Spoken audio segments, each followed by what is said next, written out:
Hello, my dear super learners. How are you all doing? I hope that you are all in good shape and mood and geared up for our next lecture, okay, on chapter variation. Come on. So today we are on page number 37 of your textbook, okay, and 38 and 39 both, because 37 page number gives us something about English variation, okay, some part from let's recall and some part that we have to learn now, okay, this year. And 38 and 39 page number deals with your practice set 7.2. Okay, so in this entire video we'll be taking care of the entire page number 37, 38 and 39. All right, come on, so let's begin. You can see on page number 37, okay, there is something called let's recall, but I have modified the data, okay. I have rearranged data actually. You will find the same thing actually, number of students in a row, number of rows, but the way of writing, okay, I have changed it slightly so that it becomes more easier for you to understand. ठीक है, तो ये जो चीज जो मैंने लिखा हूं ना, थोड़ा चेंज कर दिया हूं मैंने, आगे पीछे जो डेटा जो दिया हुआ है नंबर्स वगैरह वो मैंने थोड़ा आगे पीछे कर दिया ताकि बच्चों के समझ में आसानी से आ जाए. Okay, so you see number of students in a row is this, number of rows this, okay. I have denoting this one as S because S for students and this one as R for rows, okay. 6 रोज के अंदर 40 बच्चे हैं, 10 रोज के अंदर 24 बच्चे हैं, 20 रोज के अंदर 12 बच्चे हैं, 24 रोज के अंदर 10 बच्चे हैं और 30 रोज के अंदर 8 बच्चे हैं. ठीक है, तो ये डेटा हमको दिया हुआ है टेक्स्ट में, थोड़ा आगे पीछे टेक्स्ट में कुछ और तरीके से दिया हुआ है, मैंने कुछ और तरीके से लिखा है बिकॉज जो मैंने डायरेक्ट वेरिएशन आपको पढ़ाया था मैंने आपको प्रीवियस वीडियो के अंदर, ओके, मैं उससे कंपेयर करना जा रहा हूं. तो इसके लिए मैंने अपना डेटा जो यहां लिखा हुआ है उसको मैंने अपने हिसाब से उसको रीअरेंज किया है ताकि बच्चों को समझने में आसानी हो. ठीक है, आपको दिख रहा होगा ये सीक्वेंस देखो 40, 24, 12, 10, 8, ये सारा जो है डिसेंडिंग ऑर्डर है, बड़े से छोटा, बिगेस्ट टू स्मॉलेस्ट, और ये देखो 6, 10, 20, 21, 30, दिस इज असेंडिंग ऑर्डर. ठीक है, स्मॉलेस्ट टू बिगेस्ट, ओके, सबसे छोटा से लेकर के सबसे बड़ा नंबर, इस तरह मैंने इसको लिखा हुआ है. तो यहां हमें क्या दिख रहा है, here as the number of rows increases the number of students in a row decreases. बराबर, number of rows increases, number of रोज किधर है, ये है, देखो जैसे बढ़ रहा है 6, फिर 10 हो गया, फिर 20 हो गया, फिर 24 हो गया, फिर 30 हो गया, तो ये नंबर ऑफ रोज बढ़ते जा रहा है ऊपर ऊपर. तो जब ये बढ़ रहा है, तो जब यहां हम लेफ्ट टू राइट जा रहे हैं, वही चीज अगर हम number of students in a रो में अगर लेफ्ट टू राइट अगर जाएंगे, हम वही अगर डायरेक्शन फॉलो करें, तो आपको दिख रहा होगा यहाँ बच्चे जो है कम कम होते जा रहे हैं. ठीक है, so the number of students in a row decreases. देखो 24 से छोटा है 40 से छोटा है 24, इससे छोटा है 12, इससे छोटा है 10 और सबसे छोटा है 8. Okay, so number of rows increases, number of students decreases. वहां हमने देखा था डायरेक्ट वेरिएशन के अंदर, आपको अगर याद अगर होगा तो, कि दो क्वांटिटीज जो हमें दी हुई होती हैं, ये दो क्वांटिटीज हमें दी हुई, ठीक है, वो दोनों क्वांटिटीज साथ साथ में बढ़ती है या साथ साथ में कम होती है. करेक्ट, जो बच्चे चैनल पे पहली बार आए हैं, ये वीडियो अगर डायरेक्टली फर्स्ट टाइम देख रहे हैं अगर हैं, जिन्होंने मेरा फर्स्ट लेक्चर नहीं देखा है वेरिएशन का, मैं उनसे रिक्वेस्ट करता हूं बच्चों कि प्लीज वहां जाकर के वो भी वीडियो देखो, तब जाकर के आपको इनवर्स वेरिएशन बहुत आसानी से समझ में आएगा. ठीक है, ज्यादा बड़ा वीडियो नहीं है, वो आएगा शायद आधे घंटे का होगा मेरे ख्याल से. ओके, अगर आधे घंटे का वीडियो देख करके अगर चीजें अपने कंट्रोल में अगर आती है, मार्क्स हमें मिल रहे हैं, कुछ सीखने मिल रहा है अच्छा, ओके, तो मुझे लगता है कि वो आधा घंटा वहां पर यूज करना वर्थ है. ठीक है, चलो. So now here as the number of rows increases the number of students in a row decreases. ये देख लिया हमने. So we can see that the product of R and S is constant. अभी वहां पर हमने रेशियो देखा था, आपको याद अगर होगा तो जो हमने दो क्वांटिटीज देखे थे डायरेक्ट वेरिएशन में, वहां हमने समथिंग अपॉन समथिंग देखा था. करेक्ट, आप ये कह सकते हो कि हमने रैशनल फॉर्म में देख लिया था. Okay, P upon Q form में देख लिया, या A अपॉन बी फॉर्म में देख लिया, या न्यूमरेटर अपॉन डिनोमिनेटर फॉर्म में देख लिया. जो भी आपको समझना है आप उस तरह के समझ सकते हो, क्योंकि वहां पर हम लोगों ने एक्सक्लूसिवली हमने ये देखा था कि जो रेशियो था दोनों क्वांटिटीज का वो कांस्टेंट था. अब यहां पे देखो, यहां पे रेशियो नहीं है, यहां पे है प्रोडक्ट. ओके, प्रोडक्ट जो है ये दोनों चीजों का, ये जो है कांस्टेंट है. अभी आपको दिख रहा होगा कांस्टेंट को, देखो मैंने रेड लाइन से अंडरलाइन किया हुआ है, और वही एरो मार्क यहां देखो, मैंने सारे जो 5 डेटा जो मेरे को दिए हुए हैं उसके हिसाब से मैंने सबका आंसर देखो रेड में लिखा हूं। ओके, तो पहला क्या है 40 और 6, so 40 multiplied by 6, product in दोनों नंबर का 240 आ रहा है। ठीक है, फिर दूसरा 24 और 10, ये दोनों को हम गुणा करेंगे, मल्टीप्लाई करेंगे तो 240 आ रहा है। ठीक है, फिर इसकी बारी आती है, इसका भी वही आंसर है, इसका भी वही आंसर है, इसका भी वही आंसर है। तो आपको दिख रहा होगा कि जो डेटा हमको दिया हुआ है उसके अंदर हर दो आइटम्स जो है, क्वांटिटीज जो है, ओके, जब हम उनको मल्टीप्लाई कर रहे हैं, मल्टीप्लिकेशन को इंग्लिश में कहते हैं मैथमेटिक्स के अंदर प्रोडक्ट। ओके, तो जब हम उन दोनों क्वांटिटीज का प्रोडक्ट निकाल रहे हैं तो हमें यह दिख रहा है कि सबका आंसर जो है ओके कांस्टेंट आ रहा है। इस केस में इस डेटा के हिसाब से 240 आ रहा है। ठीक है, so we can say that the product of R and S is constant. ये दिख रहा है हमें साफ, देखो मैंने आपको ये भी दिखा भी दिया इधर। सो इट इंप्लाइज दैट, वो ये कह रहा है हमें, तो उसका मतलब ये निकल के आ रहा है the number of rows and the number of students are in inverse variation. Okay, तो जब भी कोई भी दो क्वांटिटीज जो दिए हुए होते हैं वो जब साथ में बढ़ते हैं या साथ में कम होते हैं तो हम कहते हैं कि वो डायरेक्ट वेरिएशन में है। लेकिन जब एक क्वांटिटी बढ़े दूसरी कम हो, या उल्टा भी, ये बढ़ रहा है लेकिन दूसरा वाला कम हो रहा है, तो इसको हम कहते हैं ये दोनों भी जो क्वांटिटी जो है ये इनवर्स वेरिएशन में है। ठीक है, या उसको हम ऐसे भी कह सकते हैं that they are inversely proportional to each other. अगर ये ए है या और ये बी है, ठीक है, एक बढ़ रहा है कम हो रहा है, तो मैं क्या कहूंगा कि A is inversely proportional to B. या अगर मैं ऐसा उल्टा कर दूं, बी को बढ़ा रहा हूं ए को कम कर रहा हूं, तब भी यही होगा। ठीक है, ये दोनों भी जो है इनवर्सली प्रोपोर्शनल में है दोनों भी। ठीक है, तो उम्मीद करता हूं कि ये पार्ट समझ में आया होगा। ओके, ये जो पार्ट था ये हमने ऑलरेडी पहले कर चुका है हम लोग ने। ठीक है, तो कुछ नया नहीं है, बट फिर भी मुझे लगा कि चलो कि बच्चों ने अगर ध्यान अगर नहीं दिया होगा अगर प्रीवियसली, तो कम से कम अभी समझ में आ जाए, इसलिए थोड़ा इन डेप्थ बता दिया आप लोग को। ओके, अब देखते हैं इस साल हमें क्या आ रहा है। ओके, अब हम आते हैं इनवर्स वेरिएशन के ऊपर। आपको याद होगा प्रीवियस वीडियो के अंदर लेक्चर 1 के अंदर मैंने इसको यहां अंडरलाइन किया था डायरेक्ट वेरिएशन के लिए। अब देखो मैंने इसको अंडरलाइन किया हूं इनवर्स वेरिएशन। तो ये हमारा पूरा प्रैक्टिस सेट जो है ये इनवर्स वेरिएशन के ऊपर ही बेस्ड है। ठीक है, चलो, so if A and B are two quantities, A और बी क्या है, दो क्वांटिटी है, जैसे कि यहां पे आपको दिख रहा है ना एस और आर, ये दो क्वांटिटीज है। ठीक है, तो मान के चलते हैं कि ए और बी जो है ये दो क्वांटिटीज हमारे पास है, सच दैट, इस तरह के a multiplied by b is equal to constant, कि अगर इस a और ये b जो दो क्वांटिटीज मुझे दिए हुए हैं अगर मैं इनको मल्टीप्लाई कर दूं तो दोनों का मल्टीप्लिकेशन का आंसर जो आएगा वो एक कांस्टेंट है। ठीक है, तो मैं ये कह सकता हूं then there is an inverse variation between a and b। ठीक है, तो अगर ये दोनों जो क्वांटिटीज हमको दिए हुए हैं उनका प्रोडक्ट अगर कांस्टेंट मिल रहा है तो हम ये कहेंगे कि ये दोनों क्वांटिटीज जो है, इस केस में ए और बी है, तो ये दोनों जो है इनवर्स वेरिएशन के अंदर है। ठीक है बच्चों, ओके, अभी इस चीज को मुझे मालूम पड़ गया कि भाई ये इनवर्स वेरिएशन में है, तो इसको हम लिखे कैसे मैथमेटिकली। ओके, तो हम मैथमेटिकली उसको यूं लिखेंगे that A is inversely proportional to 1/b। ठीक है, अभी आपने 7th में पढ़ा है ना, इनवर्स पढ़ा है या फिर उसको मल्टीप्लिकेटिव इनवर्स भी पढ़ा है आप लोगों ने। ठीक है, सपोज अगर ये x मेरे पास लिखा हुआ है, ठीक है, तो x क्या है, x का इनवर्स, इसका रेसिप्रोकल क्या है 1/x।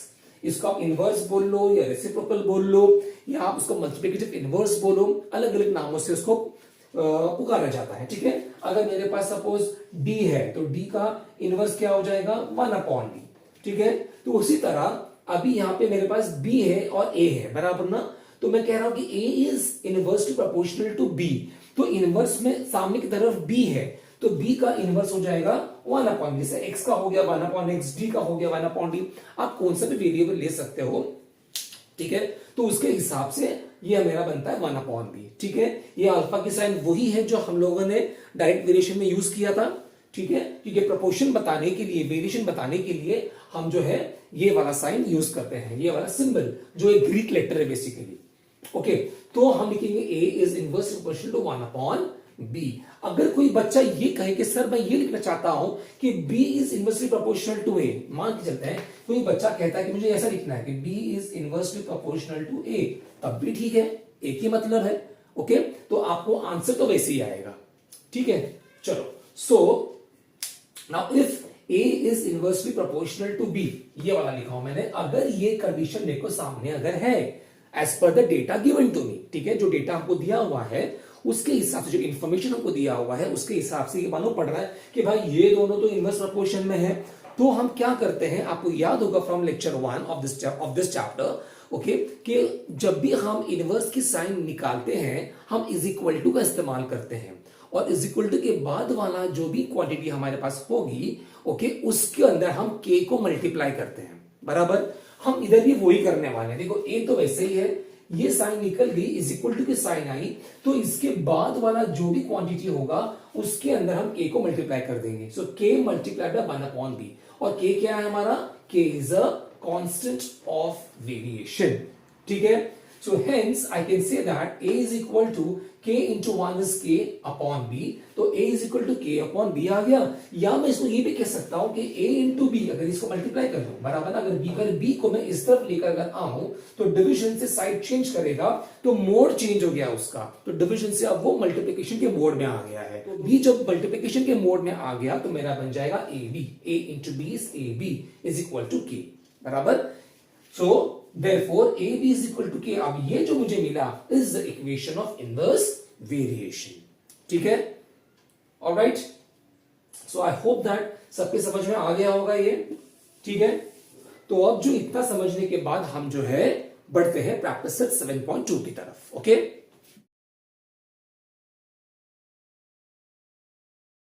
तो बच्चों सबसे पहले क्वेश्चन नंबर 4 मैं आपके सामने लेके आ रहा हूं। ठीक है, बिकॉज क्वेश्चन नंबर 4 जो है ना, हमारा क्वेश्चन नंबर 1 जो प्रैक्टिस सेट 7.1 का था उस हिसाब से दिया हुआ है, जो यहाँ पर क्वेश्चन नंबर 4 पे डाल दिया उसको प्रैक्टिस सेट में। तो मैं चाहता हूं कि वो पहले कर लूं, तो उससे बच्चे के लिए और आसानी होगी धीरे धीरे आगे बढ़ने के लिए। ठीक है, तो यहाँ देखो खाली जो वेरिएशन का कौन सा फॉर्म जो है वो सिर्फ वो लिखना है हमको, बस इसके लिए।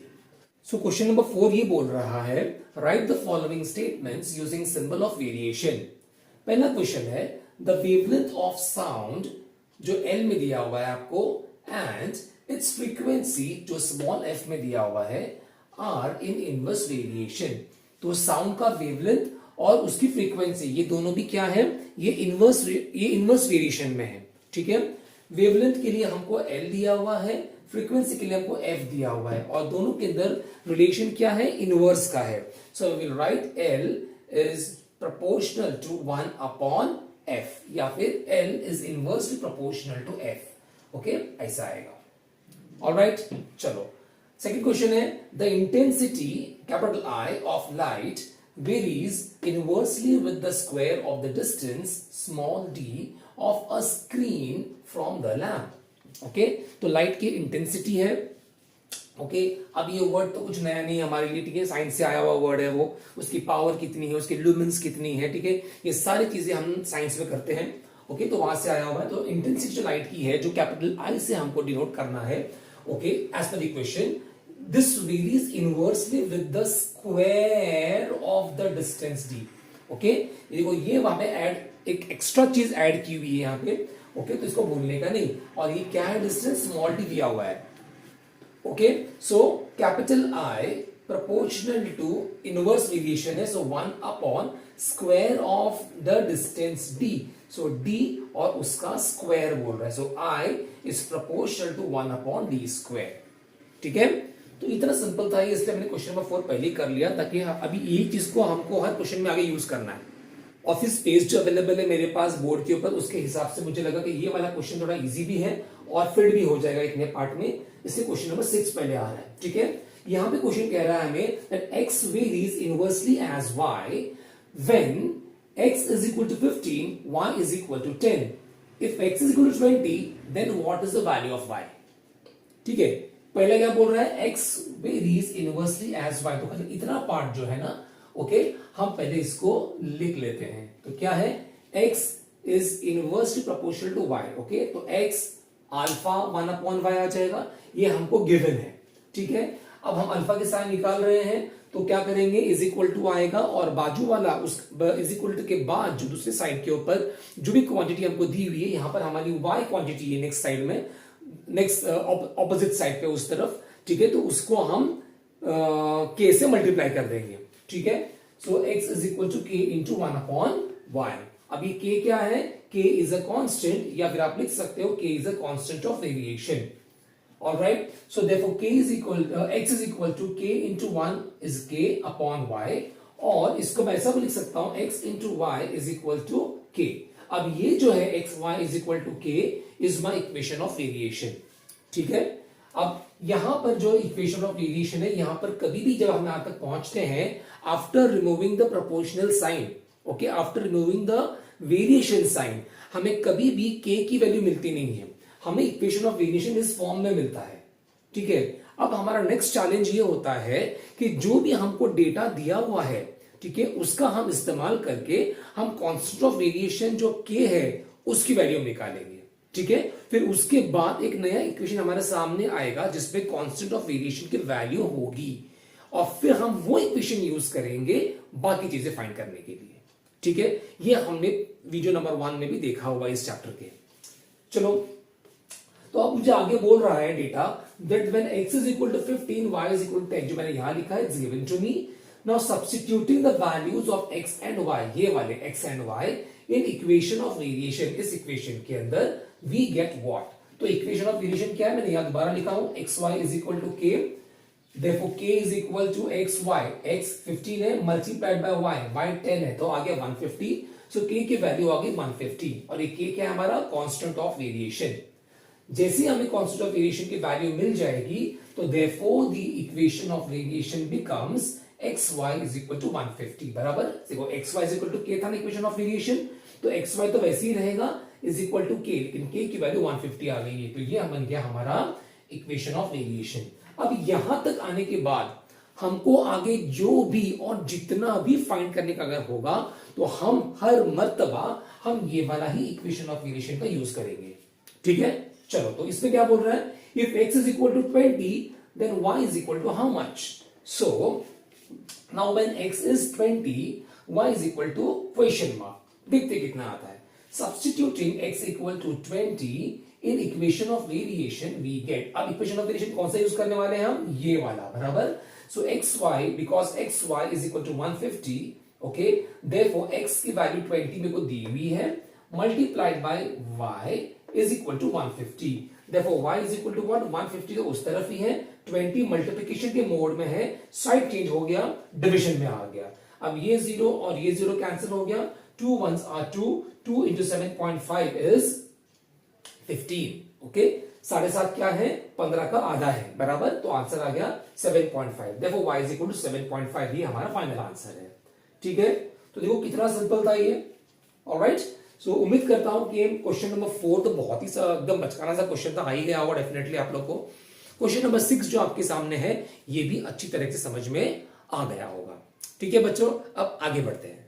Dear students, now question number 1 is there on the board for us, okay. The question is something like this, the information about the numbers of workers and the number of days to complete a work is given in the following table. ये table आपको दिया हुआ है, इसके अंदर आपको ये information दी हुई है कि नंबर ऑफ वर्कर्स, कितने वर्कर्स है, ठीक है, and the number of days to complete the work, so number of days, ये दोनों का हमको इंफॉर्मेशन दिया हुआ है, ओके। कंप्लीट द टेबल, अब ये टेबल देखो आपको इनकम्प्लीट है, सिर्फ यहां पर केस 1 में और यहां पे केस 2 में जो है डेटा दिया हुआ है, जबकि केस 3, केस 4, केस 5, ओके, ये 3 केस जो है 3, 4, 5 के अंदर ये टेबल पूरा नहीं है, तो जहां पर रेड डॉट दिख रहा है वहां हमको वो टेबल को पूरा करना है, ठीक है। अब देखो क्वेश्चन में किधर भी हमें ये नहीं बताया हुआ है कि ये जो हमारा जो 2 चीजें दिया हुआ है, कौन कौन सा, नंबर ऑफ वर्कर्स और नंबर ऑफ डेज, क्या ये डायरेक्ट वेरिएशन में है, क्या ये डायरेक्ट वेरिएशन में है या इनडायरेक्ट वेरिएशन में है, कुछ दिया हुआ नहीं है, बराबर। तो इसका मतलब ये क्वेश्चन थोड़ा यूनिक सा है, जहां पर हमको ये पहले फाइंड करना पड़ेगा कि क्वेश्चन हमारा ये डायरेक्ट वेरिएशन में है या इनडायरेक्ट वेरिएशन में है। अभी क्या होता है ना, चूंकि हम ये प्रैक्टिस सेट 7.2 कर रहे हैं, तो हमने ये देख लिया है और मैंने बता भी दिया आप लोगों को कि पूरा प्रैक्टिस सेट जो है आपका इनवर्स वेरिएशन पर ही होगा। ओके, लेकिन एग्जाम्स में ऐसा नहीं होगा, राइट? टेस्ट में ऐसा नहीं होगा। ओके, क्वेश्चन सामने आ जाएगा from the entire chapter and you will have to guess, you will have to check whether the two quantities being given to you are in direct variation or indirect variation or inverse variation। ठीक है, तो अभी हमको पहले यहां पर वही करना पड़ेगा, क्योंकि हमको नहीं दिया हुआ है। तो हम देखते हैं कि ये दो चीजें जो हमको दी हुई है, क्या ये डायरेक्ट वेरिएशन में है या इनडायरेक्ट वेरिएशन में है। ठीक है, सो यू सी मैंने लिखा हूं assume number of workers as n and number of days as d। देखो आपको यहाँ पे n और d दिख रहा होगा। ठीक है, नंबर ऑफ वर्कर्स को मैं n अज्यूम कर रहा हूं और नंबर ऑफ डेज को d मान के चल रहा हूं। ठीक है, तो अभी अगर मैं देखने अगर जाऊं तो अगर ये n की वैल्यू 30 और d की वैल्यू 6 है, तो अगर मैं n मल्टीप्लाइड बाय d यहाँ पे करूं तो क्या आएगा, 30 मल्टीप्लाइड बाय 6 इज 180। ओके, फिर सेकेंड केस में ये मैंने केस 1 लिख दिया, फिर 20 multiplied by 9 is equal to 180 case 2, मतलब 180 नंबर जो है वो रिपीट हो रहा है। ओके, और कांस्टेंट आ रहा है वो, तो इसका मतलब ये कह सकता हूं कि जो प्रोडक्ट है ये n और d का मल्टीप्लाई, इन दोनों को जब मैं मल्टीप्लाई कर रहा हूं तो वो मेरा एक कांस्टेंट नंबर आ रहा है जो 180 है इस केस में। ठीक है, तो अभी हमने ये सीखा है कि जब भी ratio okay something upon something ये जब कांस्टेंट आएगा तो हम ये कहते हैं कि वो दोनों क्वांटिटीज जो है वो दोनों डायरेक्ट वेरिएशन में है। और आज हमने इस वीडियो में ये सीखा है कि जब भी एक क्वांटिटी और दूसरी क्वांटिटी को जब हम मल्टीप्लाई कर देते हैं तो अगर कांस्टेंट अगर आएगा तो हम ये कहते हैं कि वो दोनों क्वांटिटीज जो है वो इनवर्स वेरिएशन में है। तो देखो वो सेम सेकंड केस जब आपको बोल रहा हूं वो यहां पर हो रही है। ओके, तो पहला क्वांटिटी मेरा n है, दूसरा मेरा d है, दोनों का प्रोडक्ट देखो कांस्टेंट आ रहा है 180 180 सब जगह पे वैसे ही आएगा। ओके, लेकिन हमको सब जगह पे तो नहीं देंगे वो। ओके, खाली चेक करने के लिए हमें कम से कम दो केसेस में हमको वो ये दे देंगे हम लोग को कि भाई ये आप चेक कर लो। ओके, कि डायरेक्ट है कि इनडायरेक्ट है। तो अगर दो में अगर 180 180 अगर आया है तो डेफिनेटली आगे भी वैसे ही आएगा। ठीक है, तो अब मैं ये मान के चल रहा हूं कि जो डेटा मेरे को दिया हुआ है उसके हिसाब से ये अगर आ रहा है, hence I can say n multiplied d is a constant। देखो 180 180 कांस्टेंट, तीनों को मैंने रेड वेव से अंडरलाइन किया हुआ है। Therefore the given quantities are in inverse variation because ये दोनों का प्रोडक्ट जो है वो कांस्टेंट आ गया। सो अगर इनवर्स वेरिएशन अगर है तो फिर मैं क्या लिखूंगा, n proportional to 1 upon d because inverse variation है। अब मैं ये साइन निकाल रहा हूं प्रोपोर्शन की, so therefore n is equal to k multiplied by 1 upon d। okay, therefore अभी क्या है, therefore nd is equal to k, बराबर ना, k मानसा k है अपॉन d है, so nd is equal to k आ गया। अभी nd is equal to k तो आ गया, therefore I will write nd is equal to 180। अब ये 180 कहां से आया, फ्रॉम केस 1 एंड 2। देखो केस 1 एंड 2 में देखो nd की वैल्यू 180 मिल रही है। ओके, और मेरा जो इक्वेशन जो बनकर आया है यहां पर वो आ गया है nd is equal to k। तो कहीं ना कहीं मैं ये कह सकता हूं कि nd is equal to k जो है ये मेरा इक्वेशन ऑफ वेरिएशन है, बराबर। और बस मुझे खाली जरूरत अभी इसकी है कि मुझे k की वैल्यू मिल जाए मेरे को, और k की वैल्यू तो ये फाइंड करने के चक्कर में ही हम लोगों ने निकाल लिया है। ठीक है, सो nd इज इक्वल टू 180 ये बन गया मेरा इक्वेशन ऑफ वेरिएशन। ठीक है, इतना समझ में आ गया, वेरी गुड। अब देखते हैं केस 3। केस 1 ये है, केस 2 ये है, अब केस 3 इस पे आ रहा हूं। ठीक है, अब देखो यहाँ पे क्या है, मेरे को d की वैल्यू दी हुई है। So when d is equal to 12 n is equal to how much, तो लेट अस सी। अब हम ये यूज करेंगे इक्वेशन ऑफ वेरिएशन, ये हमारा nd इज इक्वल टू 180 है। So because nd is equal to 180 therefore n is equal to what, 180 upon d। n और d multiplication के मोड में है, जब d अपनी साइड चेंज करेगा तो डिवीजन में आ जाएगा। ठीक है, that is equal to 180 upon d। d की वैल्यू 12 इधर आ गया, 12 1 12, 12 1 12, 13 14 15 16 17 18, 6 नंबर्स शॉर्ट है, वो 6 इस पे आ गया। देखो दिख रहा है आपको, स्मॉल 6 दिख रहा है आपको, 6 और 0 60 हो गया, 12 5 60। ओके, तो आंसर आ गया 15, n इज इक्वल टू 15। तो मुझे पहला आंसर भी मिल चुका है। ठीक है, अब हम आते हैं केस नंबर 4 के ऊपर। यहां पे हमको n की वैल्यू दी हुई है और d पूछ रहा है कितना है। So when n is equal to 10, okay, d is equal to how much. So because my equation of variation from here is nd is equal to 180, therefore d is equal to 180 by n, इधर भी n और d दोनों भी multiplication के mode में है, तो जब भी n अपनी साइड चेंज करेगा तो मल्टीप्लिकेशन से डिवीजन में आ जाएगा। Okay, so that is equal to 180 upon n की वैल्यू को 10 दी हुई इस केस में, सो 10 डाल देंगे, 0 0 कैंसिल हो गया, 18 upon 1 is 18, therefore d is equal to 18। तो कितना सिंपल है। ओके, अब हम आते हैं लास्ट केस के ऊपर, केस 5। ओके, यहां पर देखो ये वैल्यू हमको दी हुई नहीं है जो कैलकुलेट करनी है, और d की वैल्यू हमें दी हुई है। Okay, so when d is 36, n is how much? Okay, again I will write my equation of variation which is coming from here, nd is equal to 180, therefore n is equal to 180 upon d, because n and d are in multiplication mode. Okay, so what will happen when d will change its sign? It will become division. So d नीचे आ गया, that is equal to 180 upon 36। ठीक है, ये आप दोनों भी even numbers है, आप आराम से कैंसिल कर सकते हो, लेकिन थोड़ा और इजी करने के लिए मैंने ये लिख दिया भाई कि 180 जो है मैं लिख सकता हूँ 20 multiplied by 9, because 20 9s are 180 upon 36 मैंने लिख दिया 4 मल्टीप्लाइड बाय 9, तो इससे मेरा 9 9 कैंसिल हो गया। अब 20 और 4 को कैंसिल करना, हैंडल करना मेरे लिए आसान है। सो 4 1s आर 4, 4 5s आर 20, तो बच गया सिर्फ 5, सो therefore n is equal to 5। तो अभी तीनों वैल्यू हमको मिल चुकी हैं, 1 2 3। अब ये सब मिलने के बाद ये पार्ट भूलना मत बच्चों, वरना आपका आधा मार्क टीचर काट डालेगी। ठीक है, इसको याद रखना। So therefore the complete table would be this, number of workers and number of workers D. ये दो केस तो सेम है वैसे के वैसे रहेंगे क्वेश्चन में। ठीक है, देखो अभी यहाँ पे 12 10 36 दिया हुआ है, 12 10 36, और जो रेड कलर में जो मैंने अंडरलाइन किया हूं यहाँ पे, ओके, ब्लैंक स्पेसेस, उसको मैंने डेलिबरेटली रेड से ही लिखा हूं ताकि समझ में आए। 15 18 5, 15 18 5। ओके, लेकिन ये टेबल बनाते वक्त गलती से भी कोई वैल्यू यहाँ की वहां मत कर देना। ठीक है, बिकॉज देखो 2 बार n पूछा हुआ है, तो कहीं 5 इधर और 15 यहां मत कर देना गलती से। ठीक है, तो ये हो गया हमारा पूरा क्वेश्चन, और ये जो लिखा मैंने शॉर्ट फॉर्म में NOW स्पेस कम था इसके लिए। ठीक है, आप ऐसा मत लिखना, आप पूरा लिखना, number of workers, number of disk पूरा लिखना। ठीक है, सो आई होप दैट ये वाला सोल्यूशन सबके समझ में आ गया होगा। ठीक है, तो अब तक हमने क्वेश्चन नंबर 4 किया, क्वेश्चन नंबर 6 किया, क्वेश्चन नंबर 1 किया, 3 क्वेश्चन हो गए। ठीक है, चलो अब आगे बढ़ते हैं।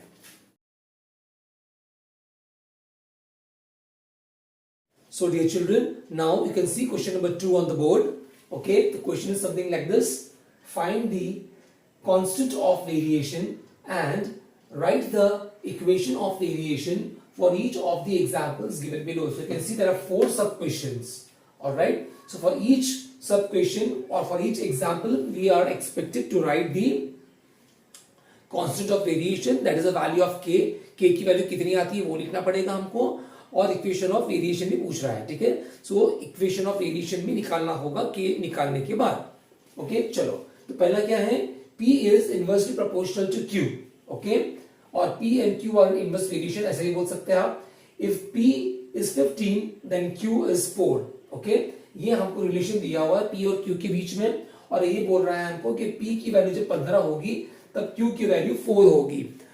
इस डेटा के साथ में अभी हमको ये सब क्वेश्चन 1 के लिए हमको वैल्यू निकालनी है K की, वो होगा हमारा कांस्टेंट ऑफ वेरिएशन, और फिर उसके बाद हम उसको यूज करेंगे इक्वेशन ऑफ वेरिएशन बनाने के लिए।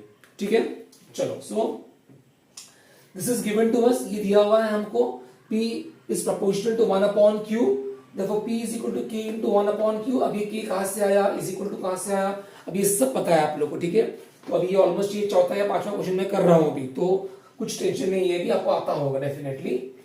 सो that is equal to K 1 K upon Q, so P is equal to K upon Q, देखो K is equal to PQ। Okay, तो ये दिख रहा है। अब ये जो है हमारा इक्वेशन ऑफ वेरिएशन है, लेकिन इस पे मार्क्स नहीं मिलेगा हमको, क्योंकि इसमें K की वैल्यू फाइंड नहीं की हुई और सब्स्टिट्यूट नहीं की हुई है इसके लिए।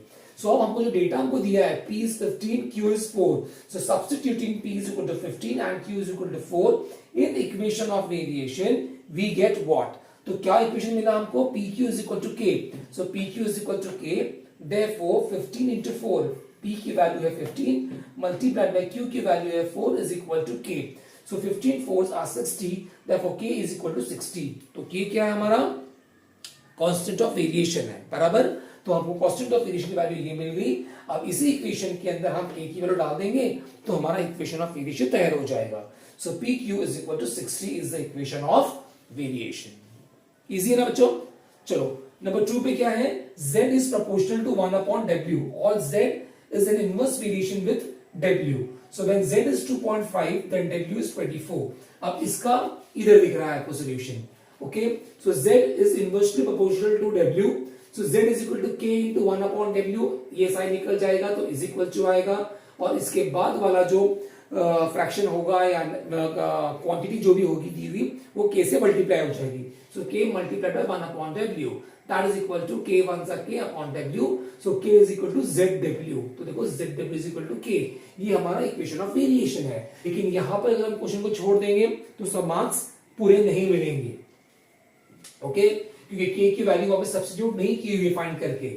सो नाउ इस सब क्वेश्चन 2 के लिए डेटा में एक्स्ट्रा क्या बोल रहा है कि z जब 2.5 है तब w की वैल्यू 24 है, तो हम ये वैल्यू सब्स्टिट्यूट कर देंगे इक्वेशन ऑफ वेरिएशन के अंदर। तो उस समय क्या मिलेगा, equation of variation zw is equal to k है, देयरफॉर 2.5 z की वैल्यू मल्टीप्लाई बाय w की value 24 is equal to k।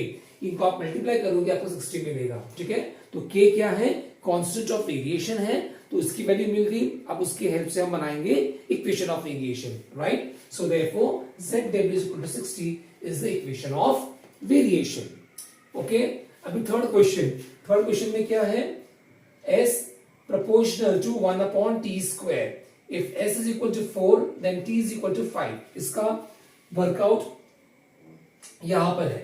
Okay, ये दिया हुआ है हमको, देखो s is equal to k into 1 upon t square, that is equal to k upon t square, so s into t square is equal to k, तो st square is equal to k हमारा equation of variation है। ठीक है, अभी हम value निकालेंगे k की, उसके लिए हमको डेटा बोल रहा है कि s की वैल्यू जब 4 है तब 3 की वैल्यू 5 होती है। ओके, तो s is equal to 4 and t is equal to 5, इन वैल्यूज को हम सब्स्टिट्यूट करेंगे in our equation of variation, तो उस समय क्या मिलेगा, so we will get, since this is the equation we have got, st square is equal to k, therefore s की वैल्यू 4 मल्टीप्लाइड बाय t की वैल्यू है 5, so 5 square because t square है equation में, that is equal to k। 5 square is 25, 25 4s are 100, therefore k is equal to 100 is the constant of variation। ठीक है, यहां मैंने box बनाना भूल गया हूं, ठीक है, आई एम सॉरी। तो therefore st square is equal to 100 is the equation of variation। Okay, और लास्ट पार्ट क्या बोल रहा है हमको, x is proportional to 1 upon root y, if x is equal to 15 then y is equal to 9। तो देखो यहां मैंने इसको सॉल्व किया हूं, so x is equal to k into 1 upon root y, ये हमको दिया हुआ था, बराबर। so that is equal to k one जा k upon root y, therefore k is equal to x root y, so x root y is equal to k, ये हमारा equation of variation है। ठीक है, अब यहाँ क्या बोला हमको उसने, जब ये x की वैल्यू 15 रहेगी तब y आएगा 9। Okay, so substituting x is equal to 15 and y is equal to 9 in equation of variation we get, okay, ये हमारी इक्वेशन ऑफ वेरिएशन है। यहां दोबारा सा लिख दिया हम लोगों ने, x is 15 multiplied by root y, y की वैल्यू 9 है, सो रूट 9 बिकॉज़ रूट दिया है क्वेश्चन में, that is equal to k, that is equal to therefore 15 multiplied by root 9 is 3, okay, that is equal to k, ये equal to, ठीक है बच्चों, ये शायद क्लियर अगर नहीं दिख रहा होगा, okay, is equal to k है वो, therefore 15 3s are 45, so k is equal to 45। ये हमको वैल्यू मिल गई k की, जो हमारा कांस्टेंट ऑफ वेरिएशन है। अब इस वैल्यू को हम डालेंगे इक्वेशन ऑफ वेरिएशन में, तो मिल जाएगा x root y is equal to 45, और ये आ गया हमारा इक्वेशन ऑफ वेरिएशन। ठीक है, अभी ये क्वेश्चन जो है ना बच्चों, 4 सब क्वेश्चंस को एक में बनाया हुआ है। ठीक है, हो सकता है कि आपको एग्जाम्स में या यूनिट टेस्ट में या क्लास टेस्ट में जब भी आपका होगा, जो है आपका टीचर जो है आपको खाली एक क्वेश्चन पूछेगा कोई भी इसमें से। ठीक है, they will ask you any one, alright, और यह जरूरी नहीं कि यही पूछे आपको, कुछ ही पूछ सकता है। जैसे कि अभी यहाँ पे स्क्वायर रूट ऑफ y दिया है, वहां पे क्यूब रूट ऑफ y कर देगा। ठीक है, एक्स वाई है तो वहां पे ए भी कर देगा, ये हो सकता है। इसमें यहाँ स्क्वायर है तो यहाँ क्यूब कर देगा। ओके, तो ऐसा कुछ भी चेंज कर सकता है। ऑलराइट, तो उस हिसाब से आप लोग को वर्कआउट करना पड़ेगा, और फिर आपको k की वैल्यू निकाल कर फिर उसको इक्वेशन ऑफ वेरिएशन में डाल के आपको फाइनल इक्वेशन ऑफ वेरिएशन तैयार करना होगा। ठीक है, सो आई एक्सपेक्ट दैट ये सबके समझ में आ गया होगा। Very good, let's go ahead. ठीक है बच्चों, अभी क्वेश्चन नंबर 5 हमारे सामने है बोर्ड पे। ठीक है, ये इस प्रैक्टिस सेट का लास्ट क्वेश्चन कर रहा हूं मैं अभी। मैंने क्वेश्चन नंबर 1 2 4 5 6 ये सब किया है। सिर्फ क्वेश्चन नंबर 3 मैंने छोड़ दिया आप लोग के लिए प्रैक्टिस करने के लिए, ठीक है।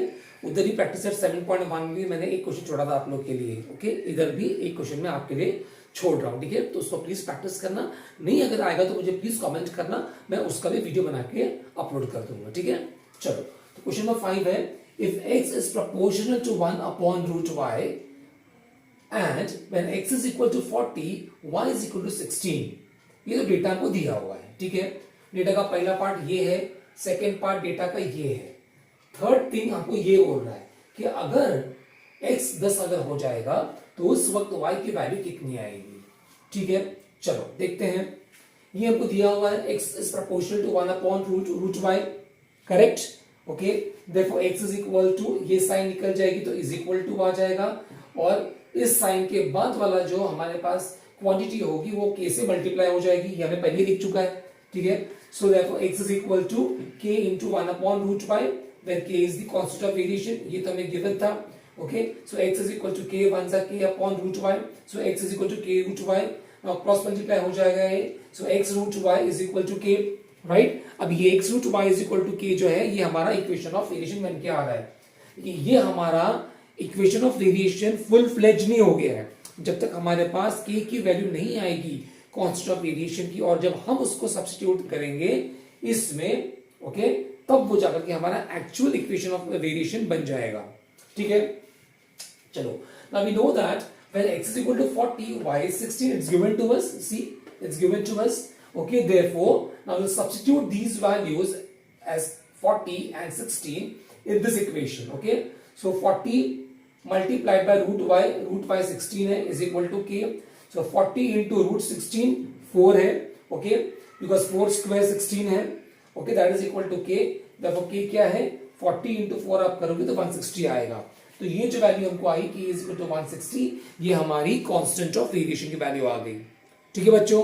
चलो अब आते हैं इस तरफ, जब हमको k की वैल्यू मिल गई, अब हम ये वैल्यू उठा करके हम इस पर डाल देंगे, ठीक है। तो हमारा इक्वेशन ऑफ वेरिएशन क्या बन जाएगा, x root y is equal to 160, okay. अब आगे हमें बोल रहा है क्वेश्चन कि अगर x की वैल्यू 10 अगर है तो y की वैल्यू कितनी आएगी, okay. So when x is equal to 10 y is equal to how much. अभी ये इक्वेशन ऑफ वेरिएशन हम इस्तेमाल करेंगे। So since x root y is equal to 160, therefore y की जरूरत है हमें, तो y को एक तरफ रखते हैं, बाकी सब कुछ शिफ्ट कर देंगे। So root y is equal to 160 upon x और रूट y दोनों भी मल्टीप्लिकेशन मोड में है, तो साइड चेंज कर देगा तो मल्टीप्लिकेशन वाला डिवीजन में चला जाएगा, ठीक है। Therefore root y is equal to 160 upon x की वैल्यू 10 है, ये 0 गया, तो रूट y आ गया 16। Now squaring both the sides we get, अब दोनों साइड में स्क्वायर करना है हमें, ठीक है। सो ये मिलता है root y the whole square is equal to 16 square, therefore y is equal to 256। अब सवाल ये उठता है कि मुझे कुछ बच्चे पूछते हैं कभी-कभी, ओके सर ये रूट और स्क्वायर का क्या चक्कर है, कैसा वो y आ जाता है, कैसा x आ जाता है, ठीक है। यहाँ पे वेरिएबल y दिया हुआ है, देखो उसका वर्कआउट मैंने यहाँ पे दिया है। हालांकि मैंने अपने प्रीवियस कई वीडियोस मेरे हो चुके हैं अब तक, मेरे ख्याल से 130-140 वीडियो के आसपास तो बन गए होंगे, ठीक है, मुझे ठीक से याद नहीं है, लेकिन उन चैप्टर्स के अंदर, उन वीडियोस के अंदर मैंने ये कई बार मैंने बताया है, ठीक है। तो जो बच्चे बराबर से देखते आए हैं मेरे videos right from the beginning, उन्होंने डेफिनेटली ये देखा रहेगा। लेकिन फिर भी जो बच्चे चैनल पे पहली बार आए हैं, पहली बार ये देख रहे हैं वीडियो, ठीक है, तो उनके लिए भी इतना पीछे जाने की जरूरत नहीं है, जाओगे तो अच्छा है, आपको और सीखने मिलेगा, ठीक है। और जो है मैं इधर भी दिखा रहा हूं, देखो ये 16 स्क्वायर तो 256 आराम से इसको भी आ जाएगा, राइट, ओके। अब इसका देखो दिखा रहा हूं मैं, root y the whole square, ठीक है। अभी ये रूट y, जब भी हम रूट की साइन निकालते हैं, स्क्वायर रूट की साइन निकालते हैं, ओके, तो वो पावर में जाकर के 1/2 जाता है, 2 का उल्टा हो जाता है, ठीक है। ये अगर क्यूब रूट अगर होता, ठीक है, देखो मैं लिखता हूं यहाँ पे, ये अगर क्यूब रूट होता, ऐसा वाला होता, क्यूब रूट ऑफ y अगर होता, तो ये बनता y रेज्ड टू 1/3, ठीक है, बिकॉज क्यूब है। स्क्वायर जो होता है ये रूट के अंदर हम 2 लिखते नहीं है, इट्स अंडरस्टूड, ओके। तो कन्वेंशनली हम उसको इस तरह लिखते हैं, सो y रेज्ड टू 1/2, और ये स्क्वायर जो दिख रहा है वो ये वाला स्क्वायर है, ठीक है।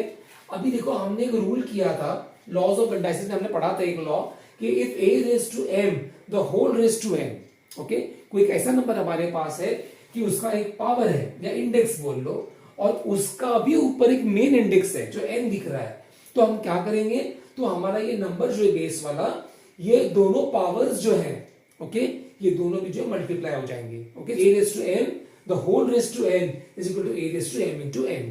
तो उस लॉ के हिसाब से ये है a, जो y दिख रहा है वो हमारा a है, ये हाफ जो दिख रहा है वो हमारा m है, और ये 2 जो दिख रहा है वो हमारा n है, ठीक है। So a raise to m into n, अब ये 2 और 2 कैंसिल हो गया तो बचा सिर्फ y, ठीक है। देखो मैंने एरो मार्क बनाया हूं यहाँ पे कि ये आपको यहां से ये मिलेगा, ऑलराइट, ठीक है। इस पार्ट को तो अलग से दिखाया हूं खाली आप लोग के लिए, ओके। तो ये समझ में आ गया, तो ये y कैसा बन गया, ओके। तो जो बच्चों को तकलीफ होती है, नहीं समझ में आता है, वो ऐसा कर सकते हैं, ठीक है। उसी तरह कभी क्यूब अगर रहेगा ना, जैसे कि मान लो क्यूब रूट अगर होता, अगर ये क्यूब रूट ऑफ y अगर होता, ठीक है, तो मैंने क्या किया था, taking cubes on both the sides या फिर क्यूबिंग बोथ द साइड्स, तो क्यूब रूट और क्यूब ये दोनों आपस में कैंसिल हो जाएंगे, ठीक है। तो ये ऐसा ही चलता रहेगा, तो स्क्वायर रूट है, क्यूब रूट है, फोर्थ रूट है, फिफ्थ रूट है, ऐसा आप nth रूट तक जा सकते हो, ओके। उम्मीद करता हूं कि ये भी समझ में आ गया होगा।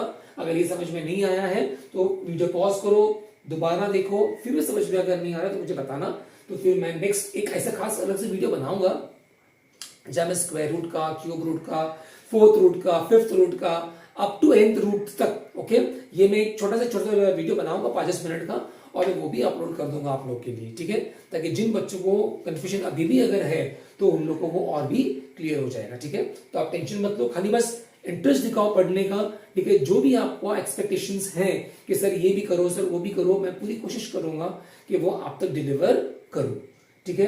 तो उम्मीद करता हूं कि ये सारे क्वेश्चंस जो मैंने किया है 5 क्वेश्चंस, ये आपको समझ में आए होंगे, आपको मजा आया होगा, ओके। और मजा अगर आया है और सीख रहे हो तो यार एक लाइक तो बनता है ना, कमेंट भी कर दो, सब्सक्राइब भी मार दो, ओके, ताकि जो है कमेंट करोगे तो मुझे अच्छा लगता है, मुझे खुशी होती है, चल भाई इतना मेहनत से इतनी गर्मी में वीडियो बना रहा हूं तो कम से कम बच्चे लाइक कर रहे हैं, कमेंट कर रहे हैं, okay.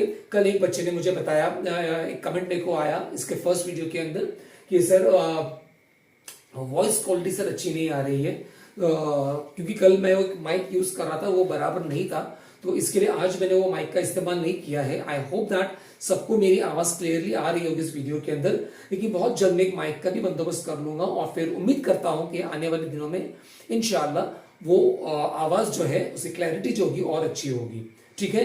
So I am done from my end my dear children, I hope that you have enjoyed the video, okay। I request you once again to please do like, share and comment, okay, and do subscribe my channel and please help me in growing, okay. Let's grow together. Happy learning from my end and take care. Bye bye.